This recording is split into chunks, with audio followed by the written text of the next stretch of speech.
오늘 하나님께서 우리에게 주시는 말씀은 신약성경 요한복음 6장 3절에서 13절까지의 말씀입니다.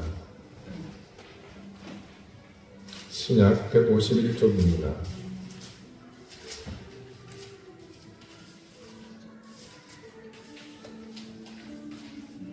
요한복음 6장 3절에서 13절까지의 말씀을 이제 다 같이 함께 일어서서 한 절씩 교독하도록 하겠습니다. 제가 먼저 읽습니다.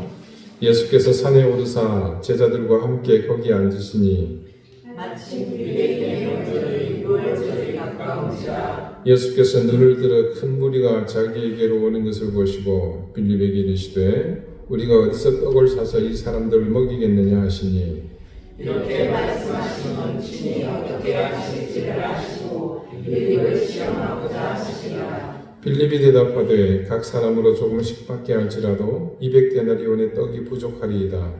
제자 중 하나 시몬 베드로의 형제 안드레가 예수께 여쭈되 여기 한 아이가 있어 보리떡 5개와 물고기 2마리를 가지고 있나이다. 그러나 그것이 많은 사람에게 얼마나 되겠사옵나이까.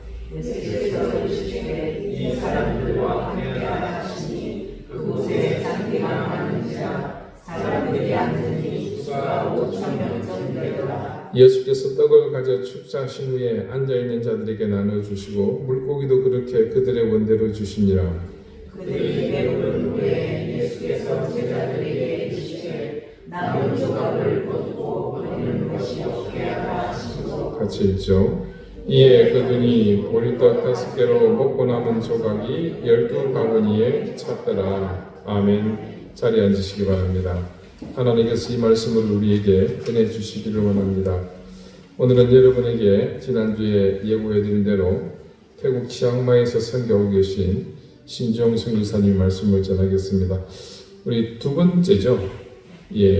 지금 수해 복구로 정신이 없는데 예정된 또 일정이 있어서 급하게 귀국했습니다.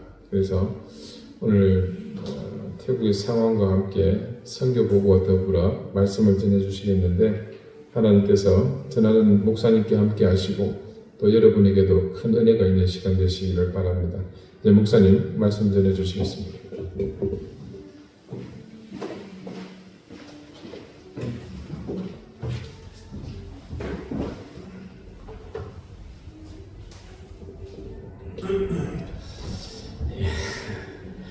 우리 주님의 이름으로 이든교회 모든 성도분들께 문안드립니다. 작년 11월에 이 자리에 있었었는데 벌써 1년이라는 시간이 흘렀습니다. 제가 이렇게 한국에 온 이유가요. 제가 속해 있는 교단에 태국 교단에 8개 병원이 있는데 이 8개의 병원 대표자들이랑 이제 회의를 참석해야 될 일이 있어서 제가 급하게 남았고 요 기간 중에 이제 저한테 딱 주어진 시간이 3일이 있었어요. 3일 중에 이 목사님 잠깐 뵙고 인사하고 가야겠다라는 이제 그런 소망이 있어서 또 이렇게 오게 되었습니다. 오늘 이 시간 선교 보고를 전할 수 있도록 해주신 윤정원 목사님과 교회 모든 성도분들께 감사를 드립니다.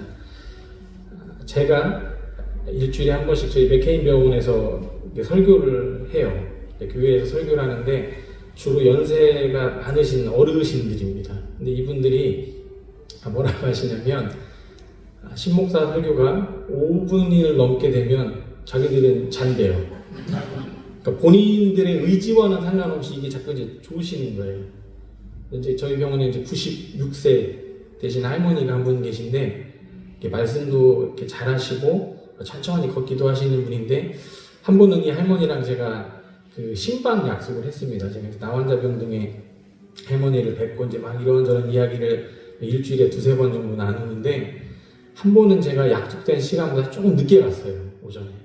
그래서 이제 저를 이렇게 부르시더니 왜 늦었냐고 하시는 거예요. 그래서 할머니 제가 왜 늦었냐면 저희 이제 나환자 병동이 있으면 그 마을에 집마다 번호가 있습니다. 그러니까 1번 집, 2번 집에서 그 병동 그 마을에 이제 49채의 집이 있어요. 조그만 집이 있는데 그 중에 예를 들어서 12번 집 할아버지가 돌아가셔가지고 그 이제 장례랑 뭐 여러 가지 일을 하느라 제가 이제 좀 늦었습니다. 이제 말씀을 드렸더니 할머니께서 눈을 시시 감으세요.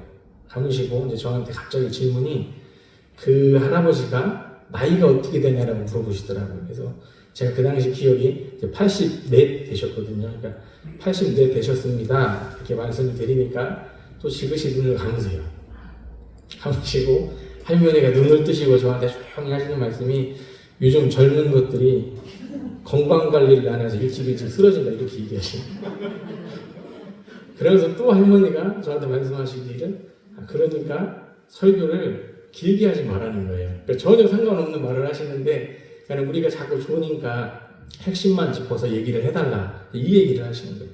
근데 오늘 저는 개인적으로 굉장히 마음이 기쁩니다. 왜냐하면 제가 한국말로 여러분들에게 말씀을 드릴 수가 있는 이 기쁨이 있어서 너무나 기분이 좋습니다. 저는요 올해로 이제 만 14년이 됐습니다. 선교제 나간 지 14년이 됐고요. 지난번 말씀드렸던 대로 세 가지 중점적인 사역이 있습니다. 이거를 어떻게 나누냐면 도시사역과 소수민족 사역과 그 다음에 이제 카렌족, 그러니까 미얀마 카렌 자치정부에 있는 사역을 나눌 수가 있습니다. 첫 번째로요, 태국은 변함이 없습니다. 이 변함이 없다라는 말의 의미는 그러니까 변하려고는 하는데 이 변화하는 모습이 거의 없어요. 그러니까 늘 사람들은 웃고 있고 하나님께서 주신 자연을 그대로 유지하려고 해요. 근데 제 주위에 있는 현지 이웃들도 큰 변화가 없어요. 그런데 정말 감사하게 변하려고 하는 노력들이 있습니다. 근데 그게 뭐냐면 예배가 있고요, 기도가 있고 미약하지만 그 복음을 맛본 사람들이 자신들이 맛본 복음을 전하려고 하는 노력이 있습니다. 또 이 노력을요 이분들이 앉아서 하는 게 아니라 그러니까 행동으로 보여주고 있습니다. 하지만 태국은 창조 하나님을 아직도 잘 몰라요. 올해 제가 이제 그 태국 정치에 대해서 좀 관심이 많아서 이렇게 보고 있던 중에 굉장히 마음 아팠던 게 뭐였냐면 태국 하원에서요 동성 결혼을 법으로 합법화를 시켜버렸습니다. 이제 누구나 다 마음만 맞으면 남성이 됐건 여성이 됐건 이제 결혼을 할 수 있는 제도를 법적으로 발현을 한 겁니다. 그리고 마약의 문제가 있고 매춘과 우상숭배와 또 개인의 이기주의가 굉장히 팽배하기 때문에 전도하는 일이라든가 자신의 속마음을 잘 내비치지 않기 때문에 이게 관계를 맺고 살아가는 게 굉장히 어렵습니다. 이 중에서 저는요 이제 맥케인 나환자병원, 그러니까 한센병원 생활을 하고 있고 저희 병원은 1908년에 미국 장로교회에서 파송하신 맥케인이라는 선교사에 의해서 처음에 만들어졌습니다. 여러분 태국은 외국인이 땅을 살 수가 없습니다. 집도 살 수 없습니다. 지금도 그렇습니다. 집을 살 수 있는 거에 그 허가가 뭐냐면 우리나라로 얘기하면 뭐 아파트나 빌라에 뭐 101호, 뭐 202호 이렇게는 개인이 살 수 있지만 그 외에 땅이라든가 아니면 상가에 있는 건물 같은 그런 거는 절대 개인이 살 수가 없습니다.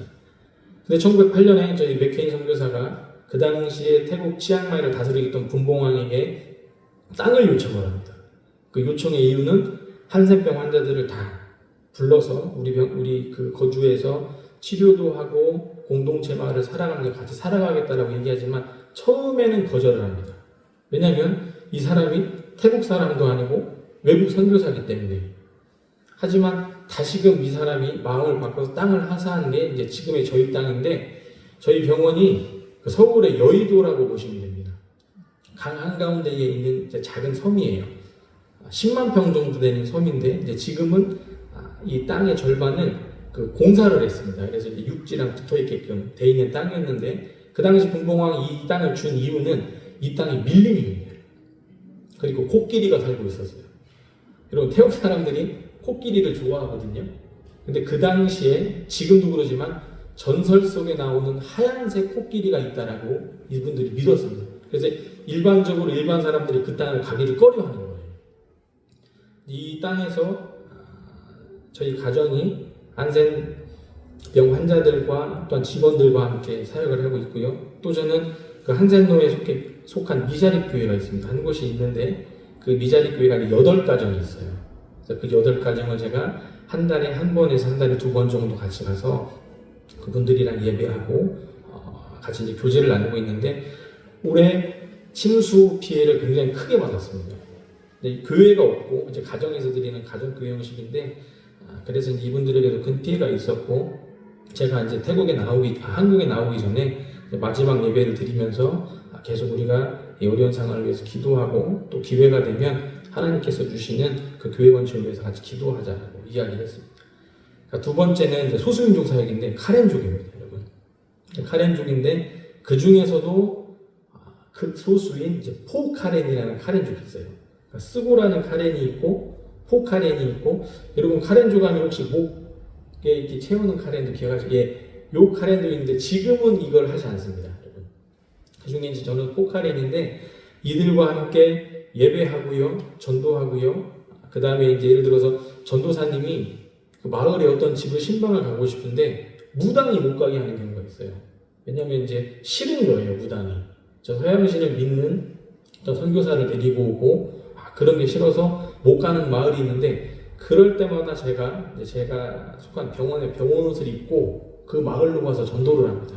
근데 무당이 처음에는 좀 싫어하셨는데 그 병원 옷을 입고 가니까 딱히 뭐라고는 못 하시는 거예요.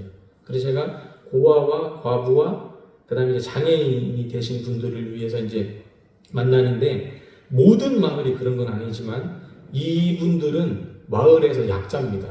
약자라는 의미는 무당이 싫어해요. 그렇기 때문에 약간 좀 쉽게 만나면 안 돼. 일반적인 우리가 만나면 안 될 사람들로 분류를 해놓기 때문에 굉장히 취약계층에 속하는데 저는 이제 요분들을 이제 전도사님이랑 같이 만나서 같이 이분들에게 이제 복음도 전하고 이분들이 필요로 하는 것을 또 전하고 있습니다. 세 번째로 시중에 미수족 어린이 센터가 있는데 기억하십니까 혹시? 귀신을 굉장히 무서워하는 마을이었습니다. 이 마을이. 지금도 똑같습니다. 지금도 제가 가면 약간 꺼려하세요. 마을 사람들이 저 서양신 믿는 놈 또 왔다고 이렇게 얘기하세요. 이분들이 리수말로 하시는데 제가 나중에 물어봤어요.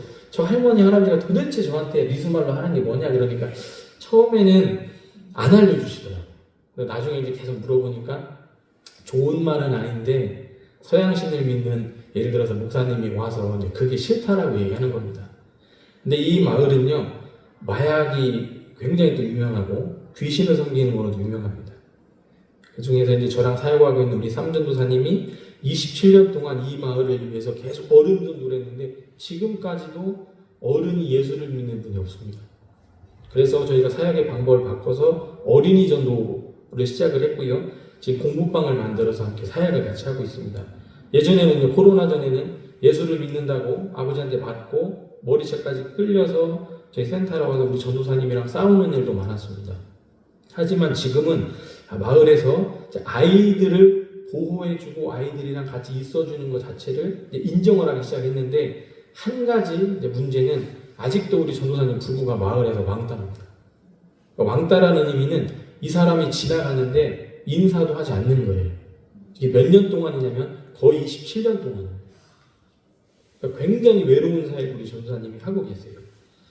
하고 이제 전도사님은 아이들에게 이제 공부만을 위한 것이 아니라 예배와 또한 성경을 같이 읽기도 하고요. 이게 이제 중국에서 온 리수족이기 때문에 사모님이 아이들에게 중국어와 리수만을 같이 알려주고 있습니다. 그래서 전도사님의 꿈은, 전도사님의 비전은 이 시동의 마을에 교회가 건축이 되고 교회가 세워져서 아이들과 마을 사람들이 같이 예배를 드리는 게 꿈입니다. 여러분 이 꿈을 위해서 함께 기도해 주셨으면 좋겠습니다. 그 다음에 이제 미얀마 카렌 자치정부 사역인데 서쪽과 북쪽의 국경에 이제 카렌 자치주 영토가 있습니다. 쉽게 얘기하면 이제 우리나라는 삼면이 바다기 때문에 해외로 나가려면 배를 이용하거나 비행기를 타고 나가야 되잖아요. 근데 태국은 그렇지 않습니다. 인도차이나 반도가 저희 같은 이제 미얀마 카렌 자치정부 영토 같은 경우는 건기에 이제 지금이 건기 시즌인데 건기 시즌에는 그냥 강을 이렇게 걸어서 갈 수 있어요. 하지만 이제 태국 쪽에서 이제 국경수비대가 보고 있긴 하지만 허가를 받아서 잠깐 들어갔다 오겠다라고 하면 인정을 해줍니다. 이분들은 의식주 어느 하나가 잘 갖춰지지 않습니다. 지금도 총을 쏘고 있고 태국의 군부와 이제 소수민족 간에 아니면 이제 그 미얀마 영토 안에 있는 사람들과 아직까지도 내전이 있습니다. 여러분 제가 오전에 보내드린 사진 보셨어요? 그 자국을 보시면 그게 총탄 자국이고요. 비행기가 계속적으로 소수민족들을 탄압하기 위해서 폭탄을 터뜨립니다. 근데 어린이와 뭐 장애 할 거 없이 모든 것을 다 없애려고 하는 게 이 미얀마 군부의 일입니다. 저는 이제 이곳에 이제 병원 한 곳과 의학교라고 말씀드리는 것은 이제 우리나라로 따지면 이제 간호조무사와 간호사 중간 단계의 이 의료진을 양성하기 위해서 올해 30명의 사람들을 저희가 이제 받아서 계속적으로 이제 의료 교육을 시키고 있습니다. 의료 교육을 시키는 이유는 아직까지도 낙후되어 있는 의료적인 문제가 있어서 이분들을 훈련을 시켜서 이제 마을을 방문하면서 의료적인 그 혜택을 이제 나누기 위해서 이제 교육을 하고 있고요. 그 다음에 학교도 있습니다, 여러분. 학교는 저희가 2개의 학교가 있는데 초등학교와 중고등학교가 있습니다. 제가 오전에 보내드린 사진 중에 그 물이 반 이상 잠겨 있는 사진이 하나 있습니다. 그게 초등학교입니다. 미얀마 군부 쿠데타로요, 이 카렌의 형제자매들이 생활하기 굉장히 어려워졌고요. 군인이 부족으로 인해 가지고 지금 현재도 똑같습니다. 남자는 18세에서 35세 사이, 여성은 18세에서 27세 의무적으로 2년 무조건 복무를 하게끔 만들어 놨습니다. 왜냐하면 전쟁에서 계속 패하고 이제 자기들의 이제 군인들이 계속적으로 죽어서 나가니까 이 두 가지의 일을 벌리면서 사람들을 계속적으로 자기네 미얀마 군부로 끌어들여서 전쟁을 하고자 하는 겁니다. 여러분 강 하나만 건너면 미얀마 땅이고요. 또 강 하나만 건너면 태국 땅인데 이게 왔다 갔다 하는 것도 굉장히 어려워지고 있습니다. 예전처럼 이분들이 평화롭게 나룻배로 이제 건널 수 있도록 소망하고 있고요. 또한 저희가 비전을 품고 있습니다. 그 학교 사진을 잠깐 다시 말씀드리면 올해 이제 지난번에 홍수로 이게 이제 그나마 있었던 학교가 다 잠기게 됐습니다. 근데 학교가 잠긴 사진이 저는 이제 그 일부분을 보여드렸지만 이렇게 보시면 됩니다. 강이 이렇게 있었어요. 강이 강 위에 이렇게 제 기억으로 한 30-40m 정도 위에 있는 학교인데 요게 제가 볼 때 미터로 따지면 8m 이상 물이 위로 불어난 겁니다. 그러니까 모든 게 다 잠겼습니다. 그러니까 모든 게 잠기면서 이분들에게 가장 큰 손실을 끼쳤던 게 뭐냐면 쌀입니다. 쌀이 다 젖어버린 거예요. 근데 태국, 나중에 이제 태국에 보시면 알겠지만 우리나라처럼 강물 색깔이 맑은 게 아니고요. 대부분 다 흑색입니다. 그러니까 쌀이 다 젖어버리게 됐고 그 쌀을 더 이상 사용할 수가 없는 그 지경에 이르렀고 또 몇몇 마을들은 이제 전쟁의 폭격으로 인해 가지고 집이 아닌 굴을 파서 사는 분들이 아직 많으세요. 그래서 이건 홍수로 인해서 식량이라든가 여러 가지 의료적인 혜택이 이제 받을 수 없기 때문에 지금도 굉장히 어려운 상황이 불편한 상황입니다. 또 30명의 아이들이 있습니다. 30명의 아이들이 있는데 이 30명의 아이들은 지난 군부의 쿠데타가 일어나고 나서 이제 저희 쪽으로 강을 건너서 온 아이들인데 지금은 아이들이 많이 성장을 했어요. 그때 처음에 저를 만났을 때는 가장 나이 어린 아이의 나이가 7살이었습니다.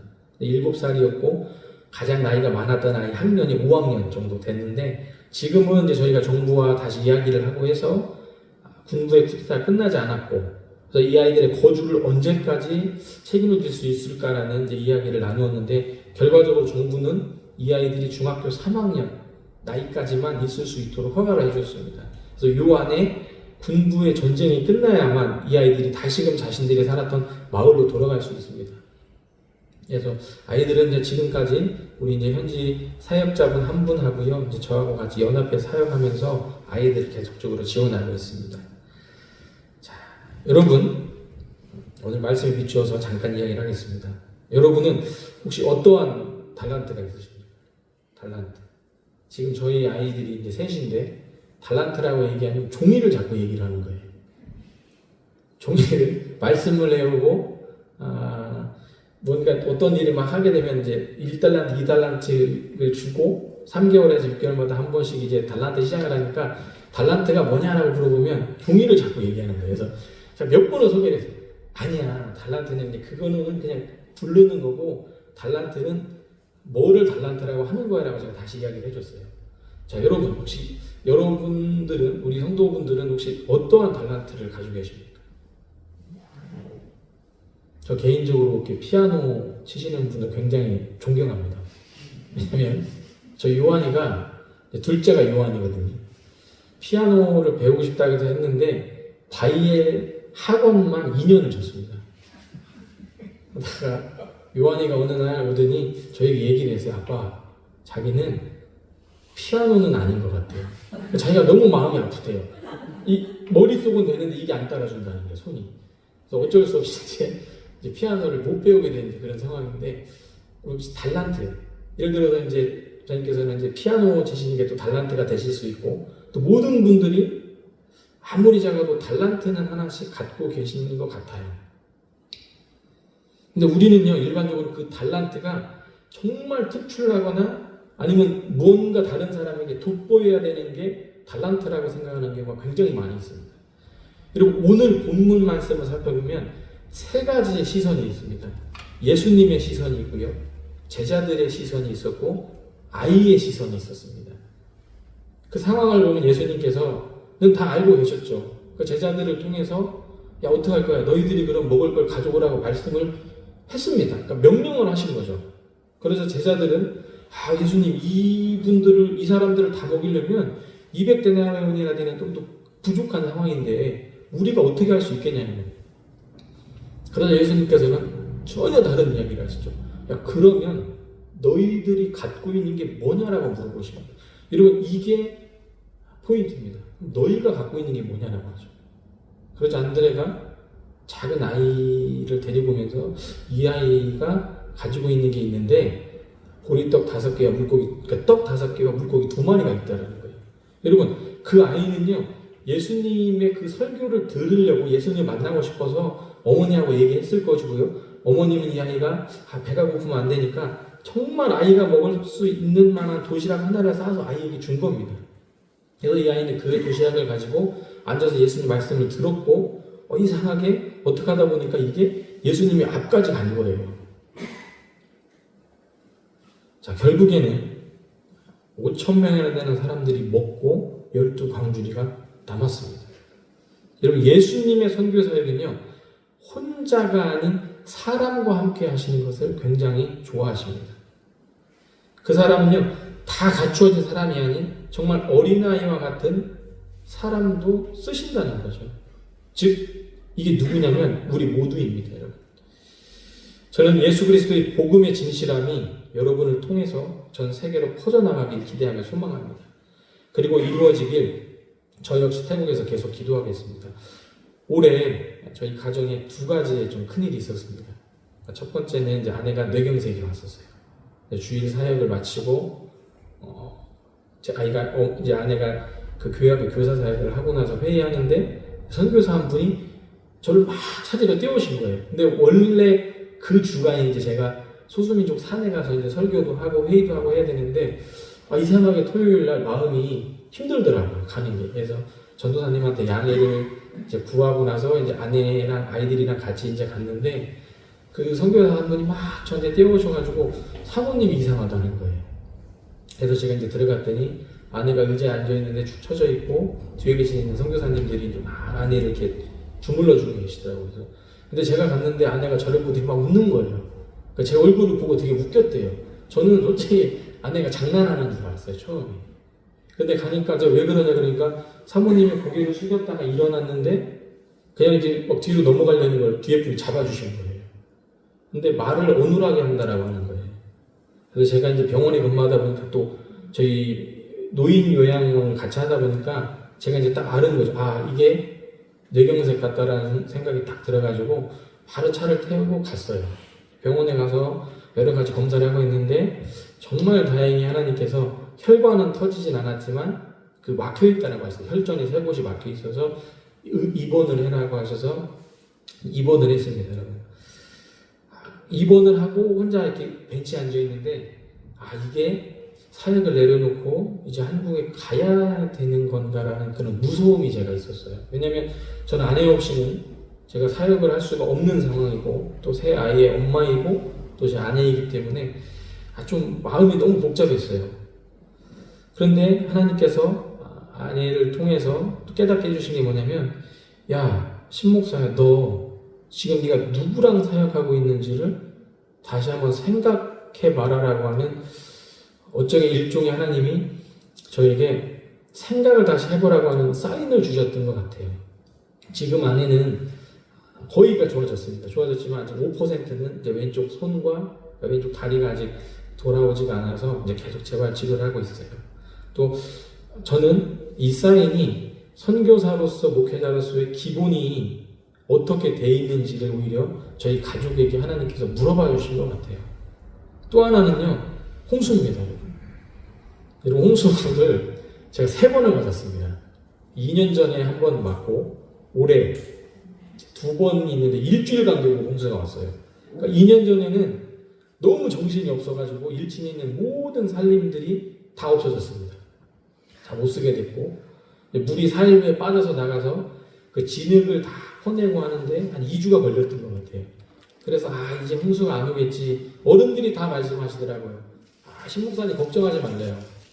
자기가 이제 그 장로님이신데 27년간 홍수가 왔대요. 사이클로. 그러니까 지금 왔으니까 27년 후에 올 테니까 27년 동안은 마음 편히 살으라는 거예요. 정말 마음 편히 살았습니다. 진짜 사역도 하고 했는데 이게 홍수가 이제 또 날 거라고 막 방송에 들리기 시작했어요. 아니나다니까 홍수가 나더라고요. 그래서 나름 이제 준비를 하고 막 했는데 다 끝났다고 해가지고 또 청소도 하고 이제 아내랑 막 했는데 일주일 후에 다시 홍수가 왔습니다. 더 많이 왔어요. 그러니까 강 수위가 5.5m가 올라간 거예요. 다 이제 떠내려가고 하는데 치앙마이의 3분의 2가 물에 잠겼습니다. 치앙마이 3분의 2가. 여러분 코끼리 제가 구출하는 사진 보셨어요? 여러분 사람이 갈 수 없는 곳을 코끼리가 들어가서 마을 사람들을 구출하는 거예요. 이 사람들은 원래는 강하고 완전히 떨어져 있는데 물이 그만큼 많이 불어나게 되니까 설마 우리 집에 홍수가 되겠나? 라고 했는데 그 설마가 사실이 되어버린 겁니다. 이제 더 큰 문제가 있었던 게 뭐냐면 저희 집이야 뭐 천천히 하고 뭐 하게 되겠지만 미얀마 카렌에 있는 학교와 형제 자매들의 이 숙소, 뭐 집, 학교 건물이 다 물에 잠겼다는 거예요. 그러면서 사진을 보내준 게 그 사진 한 장과 또한 이제 그 집 위에 앉아있는 사진 혹시 보셨습니까? 여성 2분이 앉아있는데 여러분 그 사진이요 1층이 있는 사진입니다. 그게 그러니까 1층인데 1층이 다 잠겨버리고 그 기둥 위에 있는 2층 사진만 그게 남아있는 거예요. 이제 그 사진을 제가 받게 됐을 때 이게 어떻게 해야 되지? 막 그런 고민이 있었어요. 어느 집, 뭐 사역지, 어느 하나 편할 게 아무것도 없는 그런 상황에 제가 인간적으로 기도조차도 나오지 않는 그런 상황이었습니다. 하고 내가 홍수를 3번 맞으니까요. 야 이게 이제 그만하고 싶다라는 생각까지 들게 됐어요. 왜냐하면 물로써 그렇게 3번 고통을 당하니까 이게 더 이상 이제 못 견디겠는 거예요. 제 스스로가. 자 그런데 정말 감사하게 먼저 전화해 주시고 손을 먼저 내밀어 주신 분이 이 목사님과 이든교회였습니다. 그래서 저는 보내주신 비용을 가지고 카렌 쪽에 연락을 했어요. 제가 태국 돈으로 바꿔서 제가 갈 수 없기 때문에 송금을 해드릴 테니까 정말 급한 것부터 빨리 했으면 좋겠다. 여러분 선교사가 할 수 없는 일을 누가 하셨냐면 여러분들이 하신 겁니다. 여러분 이게 제가 생각하기엔 오병이어의 기적이라고 믿습니다. 하나님의 선교 방법은요 혼자서 하는 게 아니라 우리와 함께 하신다는 것입니다. 여러분을 오병이어처럼 선교의 도구로 사용하셨습니다. 여러분 이든교회가 작은 교회라고 생각하십니까? 이든교회가 여러분 작은 요 소금이요 짠맛을 내려면 음식에 들어가면 다 짜집니다.